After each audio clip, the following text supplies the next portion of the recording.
آج P T I کا کیا رول ہے اس میں کہتا ہوں یہ پورے معاشرے کا معاملہ ہے، یہ پی ٹی آئی کا نہیں ہے معاملہ صرف، لیکن پی ٹی آئی آج ایک جماعت کی شکل میں آپ کے سامنے کھڑی ہے۔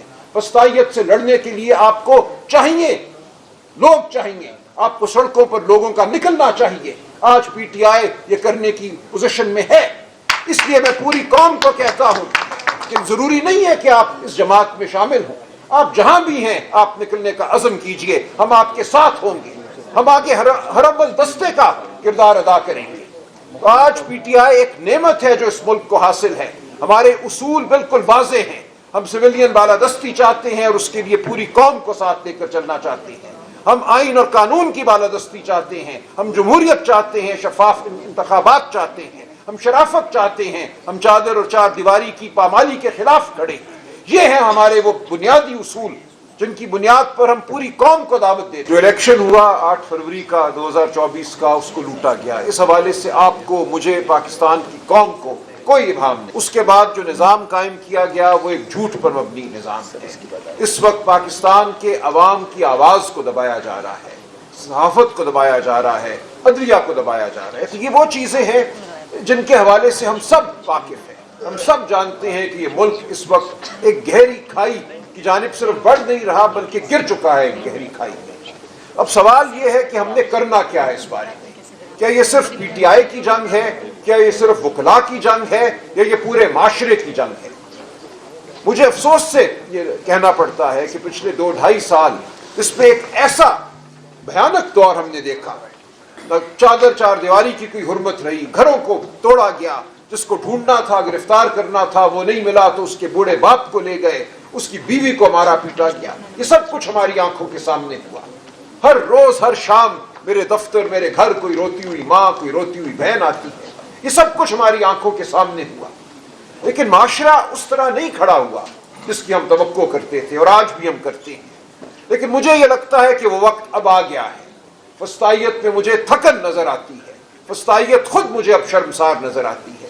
فسطائیت جس قسم کے رقیق حملے اب ہم پہ کر رہی ہے وہ اس کی کمزوری کی دلیل ہے، اس کی طاقت کی دلیل نہیں ہے۔ تو اب وہ لمحہ آ گیا ہے کہ ہم سب اٹھ کھڑے ہوں۔ یہ معاملہ اس پاکستانی قوم کی آزادی کا معاملہ ہے، یہ کسی ایک سیاسی جماعت کا معاملہ نہیں ہے۔ جب سویلینز کا ٹرائل فوجی عدالتوں کے سامنے ہوتا ہے، جب میجر اور کرنل آپ کو سزا دیتے ہیں، تو یہ صرف پی ٹی آئی کا معاملہ نہیں ہے، وہ صرف پی ٹی آئی کو سزا نہیں دیتے، وہ ہر پاکستان کے شہری کو کہتے ہیں کہ تمہارے کوئی بنیادی حقوق نہیں ہے۔ آئین میں تو بڑے بڑے چیپٹر ہیں، 19، 20، 21، 22 حقوق دیے گئے ہیں، 25 تک بنیادی حقوق جاتے ہیں، لیکن ایک کمانڈنگ افسر کے اشارے پر اس شخص کو اٹھا کر ایک عقوبت خانے میں پھینک دیا جاتا ہے، اس کو مارا پیٹا جاتا ہے، اور پھر کسی میجر سے کہا جاتا ہے اس کو 10 سال کی سزا دے دو، تو تمام بنیادی حقوق دھرے رہ جاتے ہیں۔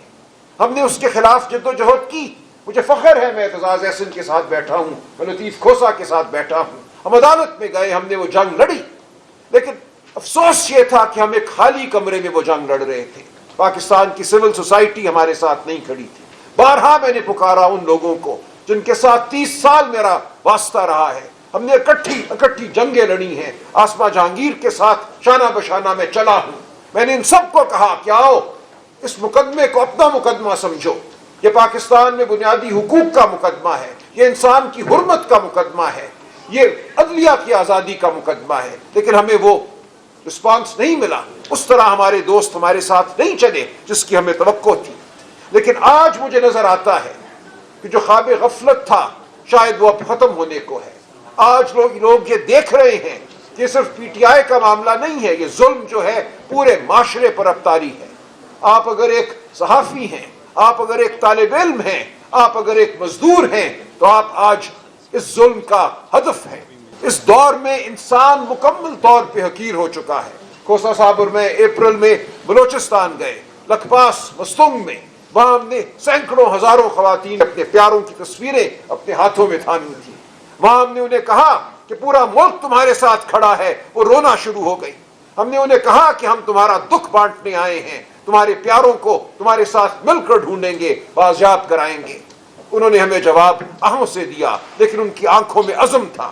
تو میں یہ سمجھتا ہوں کہ پاکستانی قوم اب تیار ہے پاکستانی قوم تیار ہے حقیقی آزادی کے لیے، پاکستانی قوم تیار ہے اپنے حقوق واپس چھیننے کے لیے۔ تو ہمیں سب کو اب آگے بڑھنا ہے۔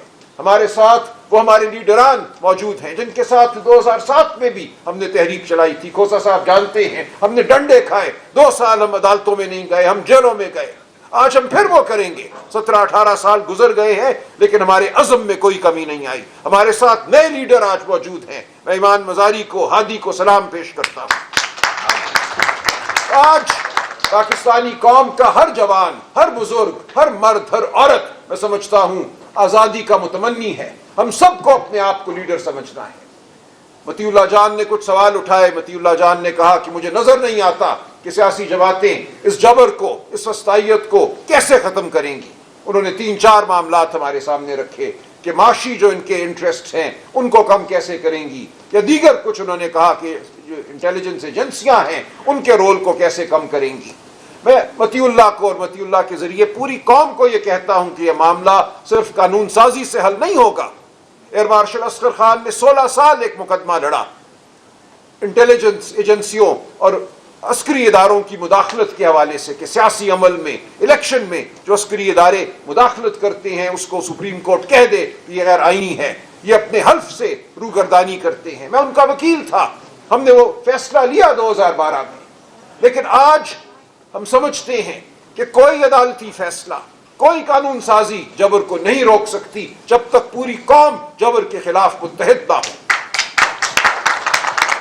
میں آج آپ کو ایک مینیفیسٹو دے سکتا ہوں، اس پہ 4 نقطے میں لکھ سکتا ہوں جو مطیع اللہ جان نے کہے، لیکن میں آپ کو یقین دلاتا ہوں کہ اس مینیفیسٹو کی کوئی وقت نہیں ہوگی اگر ہم سب سڑکوں پہ باہر نکلنے کے لیے تیار نہیں ہوں گے۔ اس مینیفیسٹو کی حرمت کو برقرار رکھنے کے لیے ہم سڑک پہ باہر نکلنے کے لیے تیار نہیں ہوں گے۔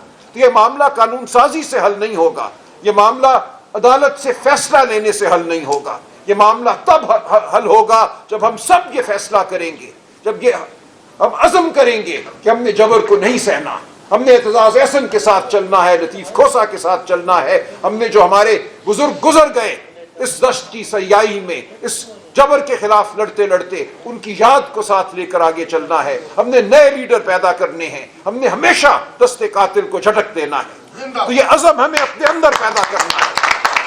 کوئی جیل ہمیں نہیں ڈرا سکتی۔ جب تک ہم جیلوں سے ڈرتے رہیں گے، مقدموں سے ڈرتے رہیں گے، ہم دبکے رہیں گے اپنے گھروندوں میں اور وہ ہمیں کچلتے رہیں گے۔